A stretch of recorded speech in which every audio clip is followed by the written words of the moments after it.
السلام عليكم دمان أصحابتا ku xidhan channelka muuqaalkan waxa aynu kaga hadli doonaa dhowr faa'iido oo uu leeyahay jimicsiga joogtada ah dhammaanteen waynu jecelahay in aynu yeelano jir qurux badan oo caafimaad qaba si aad jir qurux badan u heshid waa inaad samaysaa jimicsi joogto ah iskana ilaalisaa cuntooyinka caafimaadka daran laakiin waxaa jira dhowr faa'iido oo laga dhaxlo jimicsiga joogtada ah kow iska caabinta xanuunada haddii aad leedahay ruutiin jimicsi oo aad si joogto ah u jimicsatid waxaa kuu kordhaya awoodda iska caabineed ee dhinaca xanuunada durayga iyo xanuunada la halmaala midna kuguma dhici karo jimicsiga waxa uu kordhiyaa waxa loo yaqaano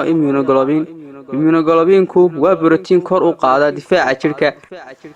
laba kalsoonidaada oo uu kordhiyo jimicsiga joogtada ah waxa uu in yar maalin kasta kobciyaa kalsoonida aad naftaada ku qabtid isla markaana isagoo hoos u dhigaya stresska ku haya qanjirka loo yaqaano pituitary gland ayaa soo deynaya kiimikaalo ay ka mid yihiin endorphin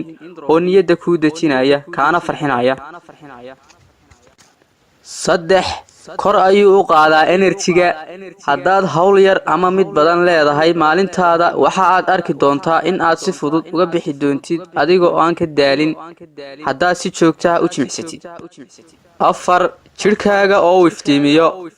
marka aad jimicsatid dhiiggaaga si wanaagsan oo xawaare sarreeya ayaa jidhka loo wada gaadhsiiyaa sida aad u ogsoon tahay oxygen-ta nafaqada in ay qaado dhiigga markaa jidhkaaga oxygen intii hore ka badan heli doona oo gaadhi doona unugyada haragga oo uu sababi doona in uu jidhkaaga ka muuqdo nuur haddii aad ka heshay muuqaalkan kuna qanciyey fadlan u sheer garee walaalahaaga kale si ay uga faa'iidaystaan subscribe share and like